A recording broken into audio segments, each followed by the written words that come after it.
සාදරයෙන් පිළිගන්නවා chemistry MEDC YouTube channel එකට. අපි සුපුරුදු පරිදි එකතු වෙලා ඉන්නේ අපේ channel එකේ අරගෙන එන භෞතික විද්‍යා පාඩම් මාලාවත් එක්ක. මේකේ මේ මම කලින් අර කතා කරද්දි කිව්වා වගේ ධාරා විද්‍යුතය කියලා කියන පාඩම අපි දැන් ඒකේ තියරි ටික අවසන් කරලා තියෙන්නේ. හින්දා මේ තමයි ඕගොල්ලෝ හැමෝමලා ඉල්ලන හැමෝමලා කරමු කියලා කියන මේකේ ප්‍රැක්ටිකල් ටික. ඒතර මේ ප්‍රැක්ටිකල් වලට අදාළ පළවෙනි වීඩියෝ එක තමයි මේ කරන්න හදන්නේ. ඒකෙදි පොඩි කාරණාවක් තියෙනවා මතක් කරන්න ඕන දෙයක්. දැන් මේ වීඩියෝ එකත් මුලින්ම දාපුවාම මට හිතෙනවා ඇත්තටම ඉතා බහුතරයක් පිරිස මේක බලයි. මේ වීඩියෝ එක බලයි. මේ මුලින්ම බලන්න මොකෝ ප්‍රැක්ටිකල් කියලා කියන එක දාන පටන් අරගන්න වීඩියෝ එක නිසා සෑහෙන පිරිසක් බලාවි. හැබැයි බැලුවට ඔයාලා සතෝ වැරද්දක් තියෙනවා. ඒ වැරද්ද තමයි දැන් ඔයක ඇත්තටම ගුරුවරුන්ගේ වැරද්දක් නෙමෙයි. මොකෝ හේතුව දැන් කවුරු හරි කෙනෙක් දැනුම ගොඩනගනකොට ඒක මුලින් පටන් අරගෙන මුල ඉඳලා පිළිවෙලට ක්‍රමානුකූලව තමයි මේ දැනුම කියලා කියන එක ගොඩනගන්නේ. සහ විෂයකට අදාළ සියලුම කාරණා ටික ඔයා මොන ගුරුවරයාගෙන් වුණත් ඒක කවර් කරන් ඉවරයක් කරගන්න ඕනේ. ඒ ටික නොකර දැන් අපි හිතමු මොකක් හරි මේ දාන එකක විනාඩි 2-3ක් බලනවා නම් විතරක් හරි. එහෙම නැත්නම් මේ දාන පළවෙනි වීඩියෝ එකක් විතරක් බලනවා නම් හරි. ඔයාට මේක සතුටින් සම්පූර්ණ දැනුම කවදාවත් ලබා ගන්න හම්බ වෙන්නේ නැහැ. මගෙන් නෙමෙයි ඔයා කාගෙන් ඉගෙන ගත්තත් ඔයාට කරන්න වෙන්නේ නැහැ. ඒ නිසා මේ අපි කරන වැඩෙන් ප්‍රයෝජනෙ අරගන්න. ඒ කියන්නේ මේ මුලින් පටන් අරගත්තා වගේම ඉස්සරහට කරන හැම වීඩියෝ එකක්ම ඒ ප්‍රමාණයෙන්ම බලන්න බලලා ඉවර වෙලා මේක ඒ කියන්නේ අපි සම්පූර්ණයෙන් මේක ඉවරයක් කරනවනේ. ඒ කියන්නේ මොනවා හරි විෂය නිර්දේශයට අදාළ නැත්නම් මේ පාඩමට අදාළ මොනවා හරි කාරණා ටිකක් කරලා ඉවරලා ඒක සම්පූර්ණයෙන් කවර් කරනවා. ඒ සම්පූර්ණ දැනුම ගන්න. ඒක ගන්න නැතුව එහෙන් මෙහෙන් අර මෙතනින් කැල්ලයි අතරින් කැල්ලයි එහෙම එකතු කරලා කළා කියලා මේ A level ගොඩ දාන්න හම්බ වෙන්නේ නැහැ. ඔයාට සම්පූර්ණයෙන් සිලබස් එකට අදාළ නැත්නම් මේ විෂයට අදාළ දැනුම සම්පූර්ණයෙන් ලැබෙන්නේ නැහැ. ඒ නිසා ඒක හොඳට මතක තියාගන්න. මොකද එහෙම ප්‍රවණතාවයක් මේ channel එකට අදාළව අපිට බලාගෙන යද්දී දැනෙන නිසා ඒක කියන්නේ. හරි. ඒ කොහොම වුණත් මේ ඒක බලන එක නොබලන එක ඕගොල්ලෝගේ වැඩක්. මේක අපි දාන එක නොකරන එක අපේ වැඩක්.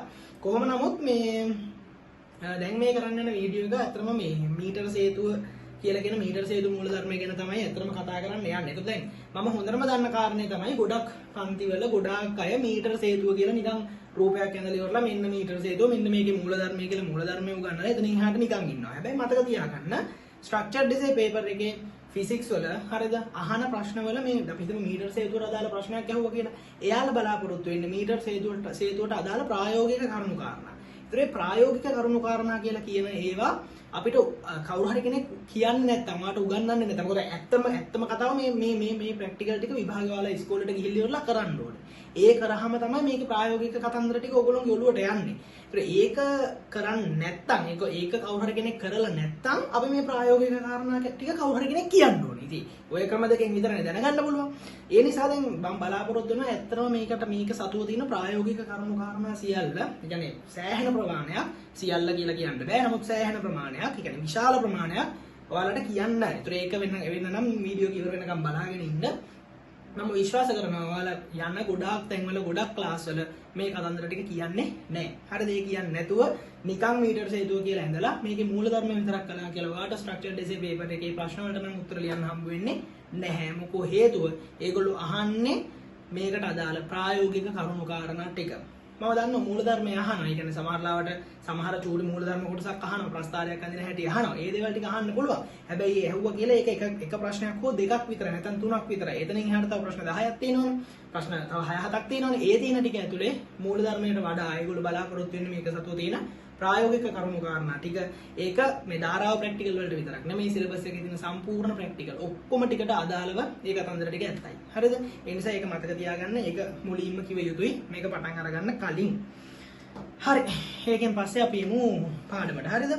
මීටර සේතුව ගැන තමයි අපි කතා කරන්න යන්නේ. මීටර සේතුව කතා කරන්න කලින් ඒ වගේම මීටර සේතුව දැන් කතා කරගෙන යනකොට මම ඒකට අදාළ වෙන ගොඩක් කාරණා කියාගෙන යනවා. දැන් ඔයාලට හිතේ මෙච්චර මේ තනි වීඩියෝ එකක් තියෙනවද අපේ මීටර සේතුව ගැන කතා කරන්න කියලා. මම කතා කරගෙන යද්දි බලන්නකො මම හිතන්නේ මේක මේ පැයක කාලෙකිනුත් මට හිතා ගන්න අමාරු කරලා ඉවර වෙන්න පුළුවන්ද කියලා අපි බලමු. කරලා බලමු කොහොම හරි. හරි? රයිට්. එතකොට දැන් මේක කරන්න පටන් අරගන්න කලින් අපිට චුට්ටක් ඉගෙන ගන්න තියෙනවා. ඉගෙන ගන්න කියලා කියන්නේ ඔයාලා දන්න කතන්දරයක්. වීට්සන් සේතු මූලධර්මය. හරිද? වීට්සන් සේතු මූලධර්මය කියලා කියනකොට ඔයාලා දන්නවා. මේ වීට්සන් සේතු මූලධර්මය කියලා කියන එක එදිනෙදා ජීවිතේ ප්‍රායෝගික භාවිතයක් විදිහට අපි පාවිච්චි කරන්නේ කොහොමද කියලා කියන එක ගැන යම් අදහසක් ඔයාලා ගන්න ඕනේ. ඒතර ඒක නැතුව අපිට මේ වැඩේ මොනවා කරන්න බැයිද? මීටර සේතුවට යන්න බෑ. ඒ නිසා මම මේ වීට්සන් සේතු මූලධර්මයට අදාළ කාරණාව චුට්ටක් මතක් කරලා ඉන්නම්. මේක කරන්න පටන් අරගන්න කලින් දැන් ඔයාලට ඕනනම් පුළුවන් මෙන්න මේ වගේ වැඩක් කරන්න. මොකද්ද කරන්න පුළුවන්? ඔයාලට කරන්න පුළුවන් ඔයාලා දන්නා ප්‍රතිරෝධ. හරිද? මෙතනට R1 මෙතනට R2 හරිද? ඊට පස්සේ මෙතනට R3 සහ මෙන්න මෙතනට ඔයාලා නොදන්නා යම්කිසි R කියලා ප්‍රතිරෝධයක් අරගෙන මේ R1 R2 R3 කියලා කියන ප්‍රතිරෝධ සියල්ල හරිද? විචල්්‍ය ප්‍රතිරෝධ වලින් ඔයා මෙතන හයි කරගන්නවා. හරිද? විචල්්‍ය ප්‍රතිරෝධ වලින් ඔයා මෙතන හයි කරගන්නවා. ඒ කියන්නේ වෙනස් කරන්න පුළුවන් ප්‍රතිරෝධ. මම ඒව ගැන විස්තර කියන්නම්. හරිද? වලින් හයි කරගෙන ඔයාලට මේ නොදන්නා මේක R නොදන්නා. ඔයා දන්නේ නැති ප්‍රතිරෝධයක්. හරිද? ඒතර මේ R නොදන්නා කියලා කියන කෙනාව ඔයාට ඕන නම් හොයන්න පුළුවන් මේ වීට්සන් සේතු මූලධර්මය පාවිච්චි කරලා. කොහොමද කරන්නේ? මේ අතරමැදට ඔයා සම්බන්ධ කරගන්නවා ගැලවනෝමීටරයක්. හරිද? ඊට පස්සේ මෙතනටයි ඔයා මොන හරි විද්‍යාගාරයේ තියෙන බැටරියක් පාවිච්චි කරලා කරන්ට් එක ලබා දෙනවා. ඊට කොහොමද මේක යගේ හොයන්නේ? ඒක යගේ හොයන්න හරි සරලයි. මොකද්ද කරන්න තියෙන්නේ? ඔයාට කරන්න තියෙන්නේ ගැල්වනෝමීටර් පාඨාංකය ශූන්‍ය වෙන දේ. මොකද්ද? ගැල්වනෝමීටර් පාඨාංකය ශූන්‍ය වෙන දේ. ඒ කියන්නේ ගැල්වනෝමීටර් පාඨාංකය බිඳුව වෙනකන් ඔයාට තියෙන්නේ R2 R1 සහ R3 කියලා කියන මෙන්න මේ ප්‍රතිරෝධ තුන වෙනස් කරන්න. ඒ කියන්නේ ඒවයි අගයන් වෙනස් කරන්න. ඒතර ප්‍රායෝගිකව ඕවා කොහොමද කරන්නේ? ඕවා කොයි තැන්වලද ඕන වෙන්නේ කියලා කියන එක අපි ඉස්සරහට කතා කරමු. හරිද? ඒතර R1 R2 R3 කියලා කියන ප්‍රතිරෝධ වලට වෙනස් කරන්න පුළුවන්. ඒතර ඒව වෙනස් කරගෙන යනකොට මේ R1 R2 R3 අගයන් එහා මෙහා කරගෙන යනකොට ඔයාට එක අවස්ථාවක් එනවා මේ ගැල්වනෝමීටර් පාඨාංකය බිඳුවක් බවට පත් වෙනවා. හරිද? මේ ගැල්වනෝමීටර් පාඨාංකය බිඳුවක් බවට පත් වෙනවා. ගැල්වනෝමීටර් පාඨාංකය බිඳුවක් බවට පත් වුණා කියලා කියන්නේ මේව මම ගියන් ඉක්මනට කියන්න ඔයාලා දන්න කතා නිසා මෙතනයි අතර විභවාන්තරයක් නැහැ. ඒ කියන්නේ මේක තුලින් ධාරාවක් යන්නේ නැහැ. එහෙම යන්නේ නැහැ කියලා කියන්නේ අපි දන්නවා අපේ කතාව මොකද්ද? මෙතන හරහා ධාරාවක් යන්නේ නැත්නම් මේ තැන් දෙකේ විභව දෙක සමාන වෙනවා නම් මතකද අපි ප්‍රතිරෝධ පද්ධති සුළු කරද්දී මේ මැද තිබිච්ච ප්‍රතිරෝධය ගලවලා අයින් කළා දැම්මා. එහෙම වෙන අවස්ථාව, ඒ කියන්නේ මේ හරහා ධාරාවක් නොවන අවස්ථාවේදී R1 බෙදීම R3 සමානයි R2 බෙදීම R නොදන්නා කියලා අපිට ගන්න පුළුවන්. ඒතර එහෙනම් ඔයා R1 ගියාගේ R3 ගියාගේ R2 ගියාගේ දන්නවා නම් ඔයාට මොකක් හොයාගන්න පුළුවන්ද? මේ R නොදන්නා කියලා කියන කෙනා හොයාගන්න පුළුවන්. දැන් ඕක ඔය විදිහට කරලා අපිට ඕනනම් මොකක් කරන්න පුළුවන්ද? වීට්සන් හේතුව කියලා කියන එක විද්‍යාගාරයේ පාවිච්චි කරගෙන අපිට නොදන්නා යම්කිසි ප්‍රතිරෝධයක අගයක් හොයාගන්න පුළුවන්. දැන් තියෙන ප්‍රශ්නේ මේ නොදන්නා ප්‍රතිරෝධයේ අගය අපි තෝ විදිහට හොයාගන්න පුළුවන්. නොදන්නා ප්‍රතිරෝධයේ අගය කියලා කියන එක අපි හොයාගන්න ගියාම අපිට මෙහෙම කාරණයක් තියෙනවා. R1 R3 සහ R2 කියලා කියන ප්‍රතිරෝධ ටික අපි මේ ටික දන්නා ප්‍රතිරෝධ විය යුතුයි. හරිද? මේ ටික අපි මොනවා හරි අපේ දන්නා ප්‍රතිරෝධ බවට පත් විය යුතුයි. හරි? ඒතර මේ දන්නා ප්‍රතිරෝධ දැන් අපි ලැබ් එකේ කොහොමද ගන්නෙ? දන්නා ප්‍රතිරෝධ අපි කොහොමද ලැබ් එකේ හොයාගන්නේ? හරිද? කියලා කියන ප්‍රශ්නේ තියෙනවා. ඒතර ඔන්න ඕවට අදාළ කාරණා ටික තමයි ඇත්තටම මේ වීට්සන් හේතුවට අදාළ ප්‍රායෝගික කාරණා ටික වෙන්නේ. හරි? මම ඒක ගැන චුට්ටක් කියලා ඉන්නම්. මේ දන්නා අපි අතනදී කතා කරමු. නෑ කමන්නේ. දන්නා මේ ප්‍රතිරෝධ දන්නා ප්‍රතිරෝධ විදිහට අපි ගන්නෙ කොහොමද කියලා කියන එක මම කියලා ඉන්නම්. ඔක ඒකට හේතුව මීටර හේතුවට ඒක ඉතා වැදගත් වෙන නිසා. නමුත් දැන් මෙහෙමයි. මේක ගැන තියෙන ප්‍රශ්නෙත් කියන්න ඕනේ. දැන් වීට්සන් හේතු පරිපථය කියලා කියන එක පාවිච්චි කරලා අපිට නොදන්නා ප්‍රතිරෝධයක අගය සොයාගන්න පුළුවන් වුණාට අපි ලැබ් එකේ ප්‍රායෝගිකව මේ වැඩේ කරන්නේ නැහැ. හරිද? මේක මේ විදිහට මේකෙන් කරන්නේ නැහැ. ඒ කරන්නේ නැති වෙන හේතුව තමයි මේක ඔයාලා හිතන තරම් ලේසි නෑ. ඒ කියන්නේ R1 R2 R3 කියලා කියන ප්‍රතිරෝධ තුනක අගයන් වෙනස් කර ගැල්වනෝමීටර් පාඨාංකයේ බිඳුව වෙනකන් ඒක වෙනස් කරනවා කියලා කියන එක ටිකක් කරන්න අමාරු වැඩක්. වෙලා යන වැඩක්. එහෙම වෙලා ගියාම වෙන සිද්ධිය තමයි මේ ප්‍රතිරෝධ රත් වෙනවනේ. හරිද? මේ ප්‍රතිරෝධ වල අගය රත් වෙනවා. අයියේ අපි දන්නවනේ I වර්ගය R කියලා මේක තාප උත්සර්ජනය කරනවනේ. ඒක ගොඩක් වෙලා ඔයා මේක ඔහේ මේ බැටරියකුත් අමුණගෙන එහා මෙහා කර ඉන්නකොට ඇත්තටම වෙන්නේ මොකද්ද? මේකේ ප්‍රතිරෝධ ඔයා මේ මයින ගණන් නෙමෙයි තියෙන්නේ වෙනස් ගණන්. ඔයා මේ ප්‍රතිරෝධ අගයන් කියව ගන්නවා. ඒ කියව ගත්තට ඒ අගයන් වෙනස්. ඒ නිසා ඒ අගයන් නෙමෙයි එන්නේ. මොකද මේක රත් වෙන හින්දා. රත් වෙලා ප්‍රතිරෝධය ඉහළ යන නිසා. මේ රත් වෙලා ප්‍රතිරෝධය ඉහළ ගියාම මේ මයින අගයන් වෙනස් නිසා ඔයාට නොදන්නා ප්‍රතිරෝධයේ විදිහට එන ප්‍රතිරෝධයේ අගයත් 70 අගය නෙමෙයි. ඔය ඒකත් රත් වෙනවනේ. ඒ ඔක්කොම අගයන් 70 අගයන් නෙමෙයි. ඒ නිසා මතක තියාගන්න මේක ගොඩක් කාලයක් ගත කරලා කළ යුතු වැඩක් නෙමෙයි මේ නොදන්නා ප්‍රතිරෝධයක අගය සෙවීම කියලා කියන එක.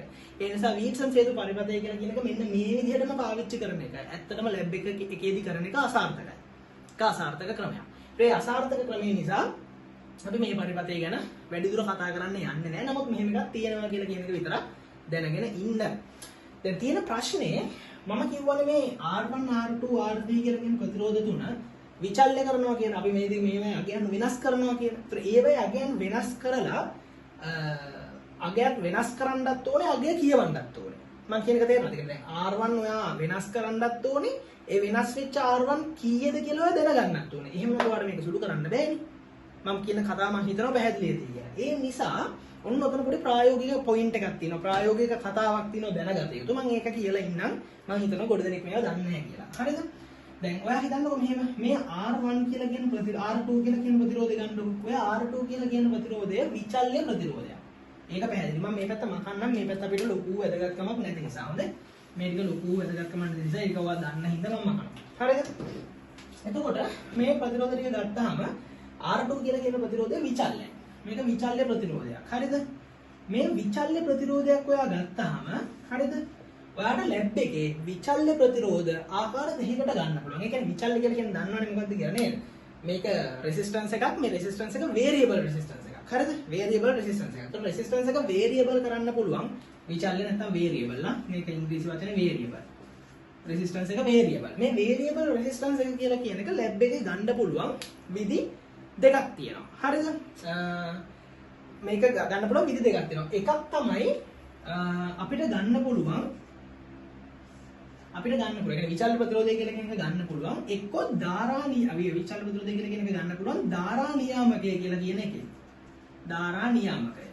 හරිද? ධාරා නියාමකය කියලා කියන එකෙන් ගන්න පුළුවන්. එහෙම නැත්නම් ප්‍රතිරෝධ පෙට්ටිය කියලා කියන එකෙන් ගන්න පුළුවන්. මොකෙන්ද ගන්න පුළුවන්? ප්‍රතිරෝධ පෙට්ටිය කියලා කියන එකෙන් ගන්න පුළුවන්. ඒ කියන්නේ ලැබ් එකේ තියෙන දේවල්. මේකට අපි ඉංග්‍රීසියෙන් කියනවා රෙසිස්ටන්ස් බොක්ස් එක කියලා. මේක රෙසිස්ටන්ස් බොක්ස්. හරිද? මේකට කියනවා කරන්ට් රෙගියුලේටර් කියලා. මොකක්ද කියලාද කියන්නේ? Current regulator. හරි? එතකොට අපිට ඕන නම් මේ විචල්්‍ය වේරියබල් රෙසිස්ටන්ස් කියලා කියන එක කරන්ට් රෙගියුලේටර් කියලා එකකින් ගන්න පුළුවන්. එහෙම නැත්නම් රෙසිස්ටන්ස් බොක්ස් එකෙන් ගන්න පුළුවන්. නැත්නම් ප්‍රතිරෝධ පෙට්ටියෙන් ගන්න පුළුවන්. දැන් ඔයා දැනගන්න ඕනේ ධාරා නියාමකය කියලා කියන එක මොකද්ද? ප්‍රතිරෝධ පෙට්ටිය කියලා කියන්නේ මොකද්ද කියලා. මේවා ලැබ් එකේ දැකලා තියෙන්න ඕනේ. හරිද? ඒ නිසා දැනට උනත් ඔයාලා ඉස්කෝලේට ගියොත් එහෙම පුළුවන් නම් බලන්න ධාරා නියාමකය කියන්නේ මොකද්ද? ප්‍රතිරෝධ පෙට්ටිය කියලා කියන්නේ මොකද්ද කියලා. හරිද? ඒ නිසා මේ දෙක ඔයා දැනගෙන ඉන්න ඕනේ. ඒක ධාරා නියාමකය කියලා කියන එක ඇත්තටම ගත්තොත් ලැබ් එකේ දැන් මවලා දැන් දැකලා නැහැ කියලා හිතාගෙන මම ඉතින් මේක දැන් මවලා පෙන්වන්න හදනවා මෙතන ඈ. අපි බලමු. ධාරා නියාමකය කියලා කියන එක ඇත්තටම මෙන්න මේ වගේ එකක්. ඒක හදලා තියෙන්නේ පරිවාරක මෙන්න මේ වගේ බම්බුවකින්. හරිද? මම මේ රූපෙත් මකන්නම් නේද? මේක මම හිතන්නේ අවශ්‍ය නැහැ කියලා. අපි දැන් දන්නවනේ මේ කතාව ටික. මේක විචල්්‍ය ප්‍රතිරෝධයක් ගන්න විදිය ගැන මම මේ කියන්නේ. දැන් මම කියවනේ මේ R1 R2 R3 කියලා කියන තුන විචල්්‍යයි. ඒක විචල්්‍ය කරලා අපි බලන්න ඕනේ කියලා. ඒක විචල්්‍ය ප්‍රතිරෝධයක් විදියට අරගෙන ඒ ප්‍රතිරෝධයේ විචලනය කරන්නත් ඕනේ. ඒක අගය කියව ගන්නත් ඕනේ. මේ කියන එක පැහැදිලිද? ඕනෝක කරගන්න ඕනේ. ඒතර එහෙම විචල්්‍ය ප්‍රතිරෝධයක් ලැබ් එකේ අපි කොහොමද මේ පරිපතයට හයි කරගන්නේ? නිකන් කම්බි ගැල්ලක් එමුනට හරියන්නේ නැහැ. එහෙම ප්‍රතිරෝධයක් අපි කොහොමද හයි කරගන්නේ කියලා කියන එක මේ කියන්නේ. එතකොට අපි ගාව දැන් මේ R1 R2 R3 අපිට ගන්න පුළුවන් එක්කෝ ධාරා නියාමක වලින් එක්කෝ ප්‍රතිරෝධ පෙට්ටි වලින්. හරිද? එක්කෝ ධාරා නියාමක වලින් ගන්න පුළුවන් එක්කෝ ප්‍රතිරෝධ පෙට්ටි වලින් ගන්න පුළුවන්. ඒ කියන්නේ ඔයා ගාව ධාරා නියාමකය. ඒ කියන්නේ ධාරා නියාමකය මම ඇදලා පෙන්නන්නම් මොකද්ද ධාරා නියාමකය කියන්නේ කියලා. ඔයාලා ලැබ් එකේ මතක ඇති මෙන්න මේ වගේ පරිවාරක බම්බුවක්. හරිද? පරිවාරක වලින් හැදිච්ච බම්බුවක් මොකක් හරි සිලින්ඩර් එකක්. අරගෙන මේ සිලින්ඩර් එකට ඔතනවා වයර් එකක්. හරිද? වයර් මේ කම්බියක්. හරිද? සිලින්ඩරේට ඔතනවා කම්බියක්. මේ කම්බිය ඔන්නෝම මේ සිලින්ඩරේ ඔතලා තියෙන්නේ. හරිද? ඔන්නෝම කම්බියක් ඔතලා තියෙන්නේ. හරිද? ඔක ඔය විදිහට ඔතලා මෙතන එහා පැත්තේ මෙතන උඩින් තියෙනවා මෙන්න මේ වගේ පොඩි දර්ශකයක්. හරිද? මේ දර්ශකයේ සම්බන්ධ වෙන්නේ තවත් මෙන්න මේ වගේ කොටසකට. මේක සන්නායකයක්. හරිද? මේකත් සන්නායකයක්. මේ කම්බිය කියලා කියන්නේ සන්නායකයක්. මේකත් සන්නායකයක්. මේකත් සන්නායක. මේක යන මම නිල් පාටින් ගත්තේ පරිවාරකයක්. හරිද? මේකේ ඔන්නෝම ස්ථාන හතරක් තියෙනවා. ඒතර මෙන්න මෙතනත් අවසානයේ මේක සම්බන්ධ වෙන්නේ මේ වගේ ස්ථානයකට. හරිද? කළා මේ සම්පූර්ණ එක යම්කිසි ආධාරකයක හයි කරලා තියෙන්නේ. ඔයාලට මේක ඕනනම් ලැබ් එකේ මොකද කරන්න පුළුවන්? මේසේ උඩ හිට්ටවල තියන්න පුළුවන්. ඔහොම හිට්ටවල තියන්න පුළුවන් මොනවා වගේ උපකරණයක්. ඒතර මෙන්න මේකේ මෙන්න මෙතන තැනයි මෙතන තැනයි මෙතන තැනයි මෙතන තැනයි ඔන්නෝම තියෙනවා. ඒතර ඔයාට මොකද කරන්න පුළුවන්? ඔයාට පුළුවන් මේ ධාරා නියාමකය කියලා කියන එකට කම්බි හයි කරන්න. ඒ කියන්නේ දැන් අපි කතා කරේ රීට්සන් සේතුවේ මෙන්න මේ විදිහට තියෙන තැන් දෙකට දැන් අපි මේ තැන් දෙක කියලා හිතන්නකො. මේ තැන් දෙකට මේ ධාරා නියාමක දෙකක් ඔයාලා සෙට් කරනවා නම් ඔයාට මේ ධාරා නියාමකයට කම්බි අමුණන්න වෙනවා. ඒත් ඔයාට ඕන නම් ධාරා නියාමකයට කම්බි අමුණන්න පුළුවන්. මොකද කොහොමද අමුණන්නේ? ඔයාට පුළුවන් එක කම්බියක් මෙතනට අමුණන්න. හරිද? ඊට පස්සේ ඔයාට ඕන නම් පුළුවන් මෙතනින් එකේ ඉතුරු අවුට්පුට් එක ගන්න. ඒ කියන්නේ ඔයා මෙතනින් කරන්ට් එක මෙහෙන් ගිහිල්ලා මෙතනින් එන විදිහට ගන්න පුළුවන්. ඒක කොහොමද වෙන්නේ? මෙතනින් කරන්ට් එක ගියාම මේ කම්බිය දිගේ මොකද වෙන්නේ? කරන්ට් එක ගිහිල්ලා ඒක ගෑවෙනවා මේ ස්පර්ශකයට. ඊට ස්පර්ශකෙන් මෙහෙම ගිහිල්ලා මෙතනින් කරන්ට් එක එළියට එනවා. එහෙම ගන්න පුළුවන්. එතකොට ඔයා මේ ස්පර්ශකයේ එහා මෙහා ගෙනිච්චොත් හරිද? මේ ස්පර්ශකය ඔයා එහා මෙහා අරන් ගියොත් මේ කම්බි පොටවල් වලට මොකද වෙන්නේ? දැන් මේ ස්පර්ශකයෙන් මෙතනට ගෙනාවොත් මේ කම්බි පොටට ගෑවෙන්නේ. මෙතන ගෙනිච්චොත් මේ පොටට. මෙතන ගෙනිච්චොත් මේ පොටට. ඔය විදිහට මේ කම්බි දර්ශකයේ ගෑවෙන පොටවල් ගාන එහාට මෙහාට වෙනස් කරන්න පුළුවන් නේ. එහෙම කළොත් කරන්ට් එක යන්න දායක වෙන කම්බි පොටවල් ගාන වෙනස් වෙනව නේද? දැන් දර්ශකයෙන් මෙතන තිබ්බොත් මේ තනි පොටෙන් ගියා මෙහෙන් ගියා. දර්ශකයෙන් මෙතනට ගෙනාවොත් පොටවල් දෙකකින් ගිහිල්ලා මෙහෙන් ගියා. මෙහෙට ගෙනාවොත් පොටවල් ගොඩකින් ගිහිල්ලා එතනින් යනවා. මම කියන එක තේරුණාද? ඒතර එහෙම වුණා කියලා කියන්නේ මේ ඔයාගේ පරිපතයට අන්තර්ගත වෙන ප්‍රතිරෝධය අධේ වෙනස් වෙනවා. ඇයි ඒ? කම්බියේ දිග වෙනස් වෙනවනේ. මතකද? R සමානයි ρ L බෙදීම A. L වැඩි වෙනකොට ප්‍රතිරෝධය වැඩි වෙනවා. ඒ කියන්නේ ඔයාගේ කම්බිය ධාරාව යන්න දායක වෙන කම්බියේ දිග වැඩි වෙනවා. එහෙම වැඩි වුණා කියලා කියනකොට ප්‍රතිරෝධය මොනවා කරගන්න පුළුවන්ද? වෙනස් කරගන්න පුළුවන්.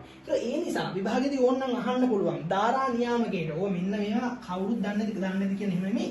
කවුරුත් එච්චර වැඩිපුර බාර කරලා කියන්නේ නැති කතන්දර. ධාරා නියාමකයකට කම්බි අමුණන්න පුළුවන් කොහොමද? ඔයාට ඕන නම් මම මේ තැන් හදලා ලකුණු කරොත් A B C D කියලා. ධාරා නියාමකයේ කම්බි අමුණන්න පුළුවන් තැන් ඇත්තටම 4ක් තියෙනවා. ඔයාට ඕන නම් කම්බිය මෙතනින් අමුණලා මෙතනින් අමුණලා මෙහෙන් දීලා මෙහෙන් එළියට ගන්න පුළුවන්. හරිද? කරන්ට් එක. එහෙම නැත්නම් මෙතනින් කරන්ට් එක දීලා මෙතනින් එළියට ගන්න පුළුවන්. තේරුණාද? ඒක මම වෙන පාටකින් හදන්නේ. දැන් ඕනනම් පුළුවන් මෙහෙම කරන්න මේ. මම මේ අතු පෑනෙන් එන්දා වගේ මෙතනින් දීලා මෙතනින් එළියට ගන්න පුළුවන් කරන්ට් එක. එහෙම නැත්නම් ඔයාලට පුළුවන් මෙතනින් කරන්ට් එක දීලා මෙතනින් එළියට ගන්න. එහෙමත් කරන්න පුළුවන්. හරිද? දැක්කද මේ අන්තර්ගත වෙනවනේ මෙහෙන් ගියා මේක හරහා කරකුණා මෙහෙම ගියා ඔහොම ආවා. මෙතනින් දුන්නොත් මෙහෙන් ගියා මෙහෙට ආවා මේක හරහා ගියා මෙහෙට ආවා. ඒත් ඔයා මේක වෙනස් කරොත් ධාරාව කරන්ට් එක වෙනස් කරන්න පුළුවන් ඔයාට. ඒත් ඔයා මේ පැත්තෙන් එන එක වෙනස් මේක වෙනස් කරාත් මේ පැත්තෙන් එන එකත් වෙනස් කරන්න පුළුවන්. ඒ විදිහට ගන්න පුළුවන්. ඒ වගේම ඔයාට ඕන නම් පුළුවන් කරන්ට් එක මෙතනින් දීලා මෙතනින් එළියට ගන්න. මම අවස්ථා ටික අඳින්නම්. මෙහෙම ගත්තොත් මෙන්න මෙහෙම තියෙන්නේ. ඔන්න ඔහොමනේ ධාරා නියාමකයේ තියෙන්නේ. ඔයාට එක්කෝ මෙතනින් දීලා මෙතනින් ගන්න පුළුවන්. නැත්තම් දෙවෙනි එක ඔයාට පුළුවන් මෙතනින් දීලා මෙතනින් ගන්න. මෙහෙන් දීලා මෙහෙන් ගන්න පුළුවන්. මෙහෙන් දීලා මෙහෙන් ගන්න පුළුවන්. හරිද? ඒ විදිහට කරන්න පුළුවන්. එහෙම නැත්තම් ඔයාට පුළුවන් මෙහෙම තියෙන ධාරා නියාමකයේ මෙතනින් දීලා මෙතනින් එළියට ගන්න. ඒක තුන්වෙනි ක්‍රමය. ඒ කියන්නේ මෙහෙන් දීලා මෙහෙන් ගන්න පුළුවන්. ඒත් හරිය නෙමෙයි. මෙහෙන් දුන්නොත් මේක හරහා කරන්ට් එක ගියා දර්ශකයෙන් උඩට ගියා මෙහෙන් එළියට ආවා. මේ පැත්ත සම්බන්ධ කරගන්න නැතුව මේ දෙකට අමුණන්න පුළුවන්. එහෙම නැත්නම් මේ දෙක සම්බන්ධ කරගන්න නැතුව මේ දෙකට අමුණන්නත් පුළුවන්. මෙහෙන් ගියා මෙහෙන් ආවා. හෝ මෙහෙන් ගියා මෙහෙන් ආවා. ඒ කියන්නේ හතරවෙනි විදිය තමයි මෙහෙම අමුණන්නත් පුළුවන්. මෙහෙන් ගියා මෙහෙන් එළියට ගත්තා. එහෙමත් අමුණන්න පුළුවන්.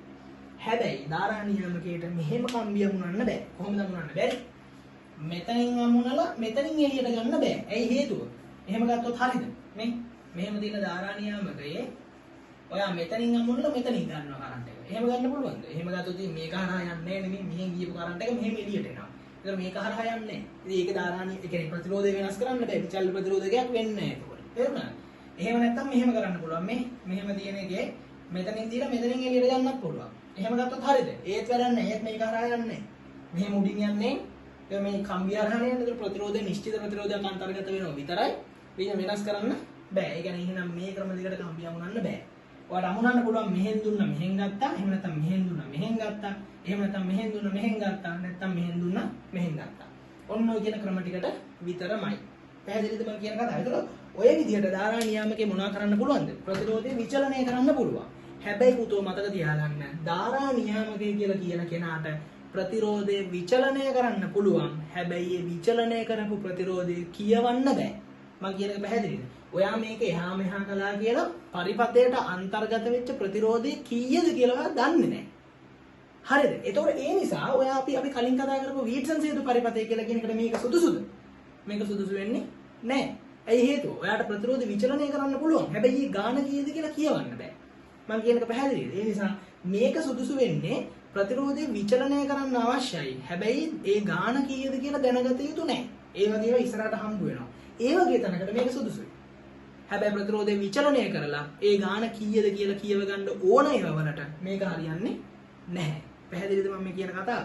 ඒ නිසා වීට්සන් සේතු මූලධර්මයේ අපි කතා කරපු පරිපතයට මේ විතාරා නියාමකය කියලා කියන එක හරියන්නේ නැහැ. හැබැයි ඒකේ විස්තර ටික ඔය වගේ මේ ඕන එකක් විභාගයකට අහන්න පුළුවන් බව මතක තියාගන්න.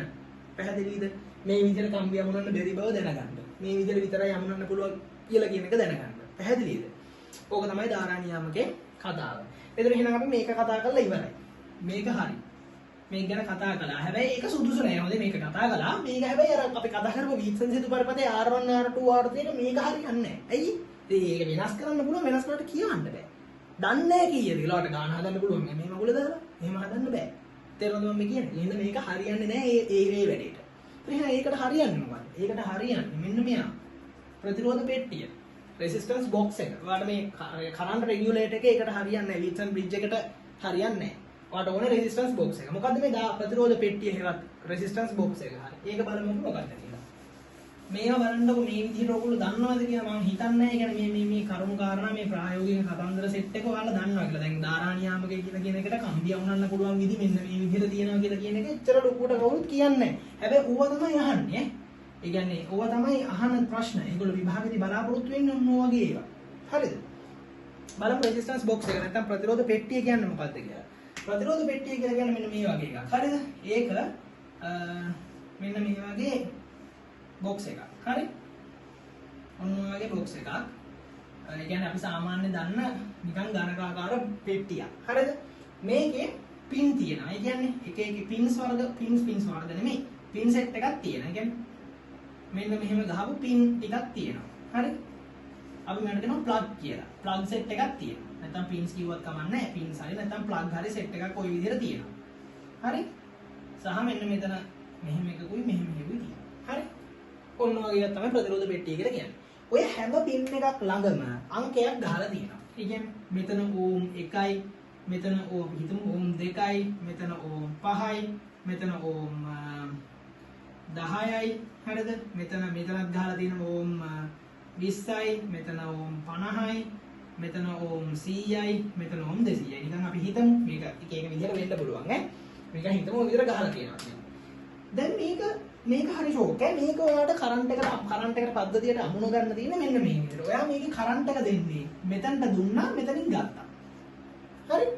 දැන් ඔහොම කරලා මේ ප්‍රතිරෝධ පෙට්ටිය ඔයා මේ ඔක්කොම ප්‍රතිරෝධවල පින් එක ඔයාලට ගලවන්න පුළුවන් ඕන. ඒ කියන්නේ මෙතනින් අල්ලලා මේ නොබ් එකෙන් අල්ලලා උඩට ඇද්දාම මේ පින් එක ගැලවෙනවා. බලන්න ලැබ් එකේ තියෙනවා ඈ. මේ මම හදලා කියනේව නෙවෙයි ලැබ් එකේ තියෙන ඈ. හරිද? ඒ ලැබ් එක කියලා එකක් තියෙනවා. ඉස්කෝලේ ඉස්සෙල්ලා ඒක දැනගන්න බෑනේ. ලැබ් එකට යන්නේ නැහැ නේ සාමාන්‍යයෙන්. හරිද? ෆිසික්ස් ලැබ් එක පැත්තට යන්නේ නැහැ. ගිහිල්ලා ප්‍රැක්ටිකල් එක කරන්නේ නැහැ නේ. ඒ ලැබ් එක කියලා එකක් තියෙනවා. ඉස්කෝලේ ගිහින් බලන්න ඕක. ඒකේ තියෙනවා මෙන්න මේවා. හරිද? ඒකේ මේ කියන නොබ් එක. හරිද? මේ තියෙන නොබ් එක ගැලවුවාම ගලවන්න පුළුවන්. වට ඒක ඕනනම් ගහන්නත් පුළුවන්. පොඩි ප්ලග් එකක් වගේ. ගලවන්න පුළුවන් ඕනනම් ගහන්න පුළුවන්. ඔයා මේක ගහලා තියෙන තාක්කල්, ඒ කියන්නේ මේ පින් ඔක්කොම ටික ගහලා තියෙන තාක්කල් මේ ප්‍රතිරෝධ එකක්වත් මේ පද්ධතියට ඇතුළත් වෙන්නේ නැහැ. ඒ කියන්නේ මෙහෙම ගහලා තිබ්බොත් මේ ප්‍රතිරෝධ පෙට්ටියේ ප්‍රතිරෝධය අතර බිඳුවයි. ඔයාලට මම ඒකේ මෙකැනිසම් එක නැත්තම් මේක වෙන විදිහ පැහැදිලි කරොත් ඔයාලට ඔක තේරුම් ගන්න පුළුවන්. හරිද? අපි නිකන් උඩින් අත ගාලා වැඩක් නැහැ කොහොමද වෙන්නේ කියලා දැනගත්තොත් තීරණය කරන්න පුළුවන්. මෙන්න මෙතන මේ තැන මම අඳිනවා. හරිද? මෙන්න මෙහෙම තියෙන තැනක මේ ඇතුළ කොහොමද තියෙන්නේ කියලා මම අඳිනවා. ඒක හරියට මෙන්න මේ වගේ. මෙන්න මෙහෙම ඔන්නෝම තියෙන සන්නායක කොහොම තියෙන පොඩි මේවා දෙකක ඔයා හිතන්නකො මෙන්න මේක කොපල් පටියක් කියලා. මෙන්න මේක ලොකු හොඳ සන්නායක ප්‍රතිරෝධය ඉතා අඩු හොඳ සන්නායක පටියක්. හරි? හොඳ සන්නායක පටියක්. ලොකු මහත තඹ පටියක්.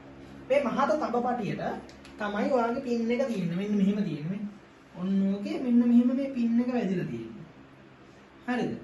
මෙන්න මේ පින් එක තමයි මේ ලොකුට යන්නේ. මේ පින් එක කියලා හිතන්න. මේක තමයි මේ ලොකුට යන්නේ. ඒ වොම පින් එක වැදිලා තියෙනවා. ඒ පින් එකේ මැද තියෙනවා තඹ පටිය. මැද තියෙනවා තඹ පටිය. රයිට්. අන්න දැන් හරියට දැන් තේරෙනවා නේ. කළා මෙතනටයි හරිද සම්බන්ධ වෙනවා අපිට මේ පින් එකේ ඕම් එකයි කියලා මෙතනටයි සම්බන්ධ වෙනවා හරි ඔන්නෝම ප්‍රතිරෝධය මේක ඕම් එකයි මේක ඕම් එකයි දැන් මම මේක නෑනේ මෙතන ඕම් එකයි හරි එහෙම ගහලා තියෙනවා ඒතර මොකද්ද වෙන්නේ දැන් ඔයාව පින් එක ගහලා තියෙන තාක්කල් මොකද වෙන්නේ කරන්ට් එක මෙහෙන් ආපු කරන්ට් එක මේක දිගේ යන්නේ ඇයි ඊට වැඩිය හොඳ ප්‍රතිරෝධය අඩු මහත තඹපටියක් ඒ තඹපටි මහතට ගන්න ඒවයි ප්‍රතිරෝධය අඩු කරන්න ඒතර එහෙම ප්‍රතිරෝධය අඩු කරපු මහත තඹපටියක් තියෙනවා ඒතර කරන්ට් එක මෙහෙන් ආවා මේක දිගේ යන්නේ නෑ යන්නේ ඔහොම කෙලි ගියා ප්‍රශ්නයක් නෑ හරි ඔහොම යනවා ඒතර මේ ඕම් එකේ ප්‍රතිරෝධ පරිපථයට ඇතුළත් වෙනවද ඇතුළත් වෙන්නේ නෑ ඒ කියන්නේ පින් එක ගහලා තියෙන තාක්කල් ඕම් එකේ ප්‍රතිරෝධ පරිපථයට ඇතුළත් වෙන්නේ නෑ මේ ඕම් එක ගහලා තියෙන තාක්කල් ඇතුළත් වෙන්නේ නෑ දෙකත් එහෙමයි 5 10 ඔක්කොම ටික එහෙමයි මෙතන අගේ තමයි වෙනස් වෙන්නේ හරිද ඒ කවුරු පින් එක ගහලා තිබ්බත් ඒ ප්‍රතිරෝධය පද්ධතියට ඇතුළත් වෙන්නේ නෑ දැන් ඔයා කරන්නේ මොකද්ද ඔයාට ඕන වුණාම ඔයා පින් එක ගලවනවා මම ගලවලා දෙන්නම් මේක දැන් අයින් කරා හරි මේක අයින් කරපු ගමන් හරි මොකද වෙන්නේ ඒක අයින් කරපු ගමන් මේක මෙහෙමනේ දැන් තියෙන්නේ දැන් මොකද වෙන්නේ මෙතනින් කරන්ට් එක දැන් එනවා ආවට මේක හරහා යන්න බෑ පැනලා යන්න බෑනේ දැන් කරන්ට් එකට කරන්න දෙන එකම එක දෙයයි එයාට යන්න වෙනවා මේ ප්‍රතිරෝධය හරහා දැක්කද එහෙනම් ඔයා මේ පරිපතේ මේ පින් එක ගැලෙවුවොත් තමයි මේ ඕම් එක ඔයාගේ පරිපතේට ඇතුළත් වෙන්නේ මේ පින් එක ඔයා ගැලෙවුවොත් තමයි මේ ඕම් එක ඔයාගේ පරිපතේට ඇතුළත් වෙන්නේ එතකොට එන්නේ මේ විදිහට ඔයාලට මේ 1 2 5 ඔක්කොම ඕනනම් ගලවන්න පුළුවන් තේරුණාද? සහ ඕනවට කැමති ඒවා ටිකක් ගලවන්න පුළුවන්. ඔයා හිතන්නකෝ මේ ඔයා ඕම් 1යි ඕම් 2යි අයින් කරා කියලා. ඒතකොට ඔයා ඕම් 3ක් මේ පරිපතේට එකතු කරලා. ඔයා ඕම් 2 ගහලා තියලා ඕම් 1යි ඕම් 50යි අයින් කරනවා. ඒතකොට ඔයා ඕම් 51ක ප්‍රතිරෝධයක් පරිපතේට අන්තර්ගත කරලා. තේරුණාද? ඔයා ඒ ඔක්කොම ටික ගහලා 200යි 5යි ගලවනවා. ඒතකොට ඔයා 205යි ඕම් පරිපත ප්‍රතිරෝධයක් පරිපතේට අන්තර්ගත කරලා. මම කියන එක තේරුණාද? ඒතකොට ඔයාට මේ ප්‍රතිරෝධ මේවා ගලව කැමති විදිහට ගලව ඔයාට පුළුවන් කැමති අගයක ප්‍රතිරෝධයක් පරිපතයට එකතු කරන්න. මේක විචල්්‍ය ප්‍රතිරෝධයක් නේ වෙනස් කරන්න පුළුවන්. රෙසිස්ටන්ස් එක ඔයාට ඕන විදිහට වෙනස් කරන්න පුළුවන්. රෙසිස්ටන්ස් එක වෙනස් ප්‍රතිරෝධය වෙනස් කරන්න පුළුවන් වගේම මේකේ තියෙන විශේෂත්වය තමයි ධාරා නියාමකේ නොතිබ්බ ඔයාට පුළුවන් වුණනම් මේකේ ප්‍රතිරෝධය අගේ කියව ගන්න. නේ ඔයා මේ ගලවන ගාන තමයි ඔයා දන්නවා මේක 200යි 5යි කියලා ඔයා දන්නවා 205යි එකතු කරේ කියලා. දැන් ඔයාගේ අර R1 බෙදීම R2 අර අපි ගත්තේ වීට්සන් හේතු ඒකේ කතන්දරයට මේක හරියටම ගැලපෙනවා. ඇයි? මේකෙන් ওই විදිහට වෙනස් කරලා ඒ අගේ කියව ගන්නත් පුළුවන්. පැහැදිලිද මම කියන්නේ? ඒ අගේ කියව ගත්තයින් පස්සේ ඔයාලට ගාන හදන්න පුළුවන්. ඒ නිසා ඒකට ගැලපෙන්නේ මෙන්න මේ රෙසිස්ටන්ස් බොක්ස් එක බව මතක තියාගන්න. ඔයයි ප්‍රශ්න ඕන තරම් අහන්න පුළුවන්. ඒ කියන්නේ මේ ප්‍රායෝගික කරුණු ඒවා අනිවාර්යෙන් ඇසිය හැකි අහන්න පුළුවන්. ඒවා තමයි අහන්නේ. ඒ බව මතක තියාගන්න. ඔය ප්‍රතිරෝධ පෙට්ටිය තමයි අපි අර කතා කරපු වීට්සන් මේ පරිපතයට අන්තර්ගත කරගන්නේ. ඒක අන්තර්ගත කළා වර ප්‍රතිරෝධය නොදන්නා ප්‍රතිරෝධයක අගය හොයාගන්න පුළුවන්. හැබැයි ඒක අගය හොයාගත්තා කියලා තියෙන ප්‍රශ්නයක් තියෙනවා මම අර කලින් කතා කළා වගේ. මේ ඔක්කොම රත් වෙන හින්දා ගොඩක් වෙලා යන හින්දා ඒක කරන්න මේ විදිහට මේක හොයන එක නොදන්නා ප්‍රතිරෝධයක අගය හොයන එක ෆේල්. සරල කතාව. මේක ෆේල්. ඒක හරියන්නේ නැහැ. ඒක හරියන්නේ නැති නිසා තමයි අපි මොකක් කරන්නේද මේ ඊළඟට මේකට තව ටිකක් ඊට වැඩිය ඩෙවලොප් කරන්නේ වර්ධනය කරන්නේ. කොහොමද මේක වර්ධනය කරන්න කියලා කියන එක අපි ඉස්සෙල්ලා බලලා ඉමු කොහොමද ඒක කරන්නේ කියලා. හරි අපිට එතකොට තියෙන්නේ එහෙනම් කතා කරන්න අපේ මාතෘකාව නැත්නම් පාඩමේ මාතෘකාවට එන්නේ දැනුයි. අපි කතා කරන්න යන්නේ මීටර් සේතුව. ඉංග්‍රීසියෙන් කියනවා මේකට මීටර් බ්‍රිජ් කියලා. හරිද? මේ කතා කරන්න යන්නේ මීටර් බ්‍රිජ් එක ගැන. හරිද? මීටර් සේතුව ගැන. මේක වචනෙම තේරෙනවනේ මීටර් කියලා කියන්නේ මීටරයයි කියලා කියන්නේ. හරිද? ඒත් මීටර් සේතු මේක ටිකක් වීට්සන් සේතු මූලධර්මයම. ඒක තමයි මේකේ මූලිකව දැනගත යුතු කාරණාව. වීට්සන් සේතු මූලධර්මයම තව ටිකක් ඩෙවලොප් කරලා, තව ටිකක් වර්ධනය කරලා ඉතා ලේසියෙන් නොදන්නා ප්‍රතිරෝධයක අගය හොයාගන්න විකරණය කරපු පරිපතයක්. වෙනස් කරපු පරිපතයක්. අපි මේක කරන්නේ කොහොමද කියලා බලමු.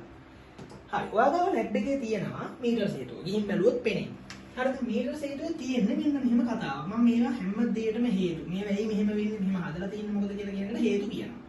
ඔයාගේ මීටර් සේතුවේ තියෙන්නේ මෙන්න මෙහෙම ලෑලි ආධාරකයක් ඉස්සල්ලාම ගත්තොත්. හරිද?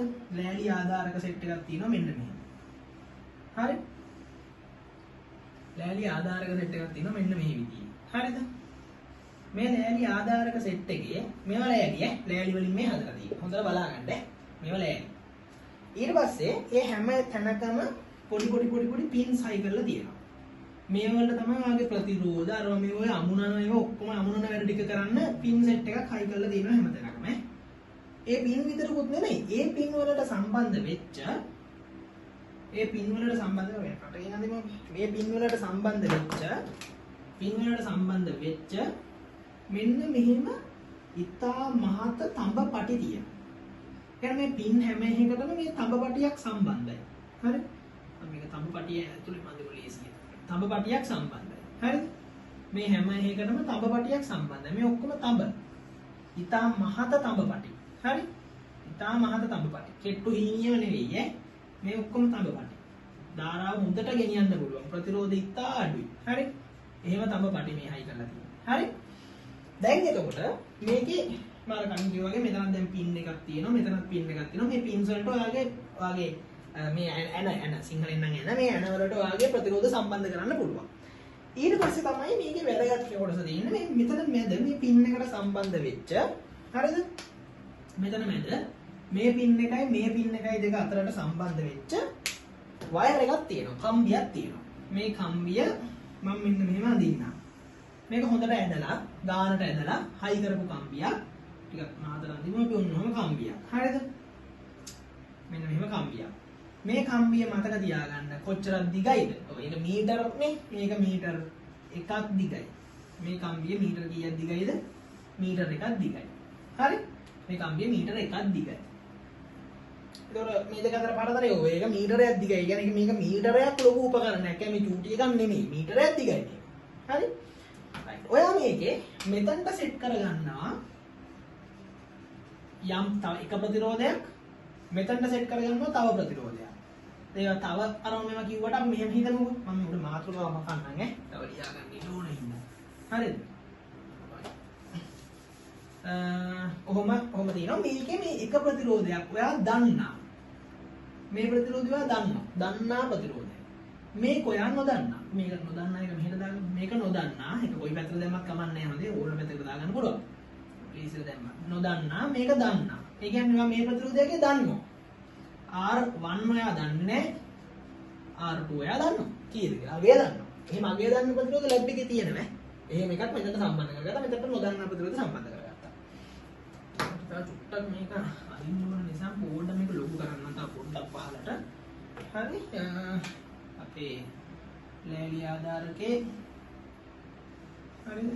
ඒ ලෑලි ආධාරකය ඊට පස්සේ අපේ තඹ පටි ටික හරි කොහොමද තියෙන තඹ පටි මේ තියෙන තඹ පටි සෙට් එක හරි රයිට් කොහොමද තියෙනවා හරි මේකේ අපේ කම්බිය මේක මීටර 1යි ඒක දැන් මම ආයි මීටර 1 ඇදතුනා කමන්නේ ඇද ගණන් ගන්න එපා හරිද මෙතන තියෙන්නේ මේ කම්බිය සම්බන්ධ කරලා පින්ස් දෙක හරි රයිට් කොහොමද තියෙනවා මේක නොදන්නා මේක දන්නා ඊට පස්සේ මෙතන මැද තව පොඩි පින් එකක් තියෙනවා මේ පින් එකේ ඉඳලා එනවා අපි දාගන්නවා වයර් එකක්.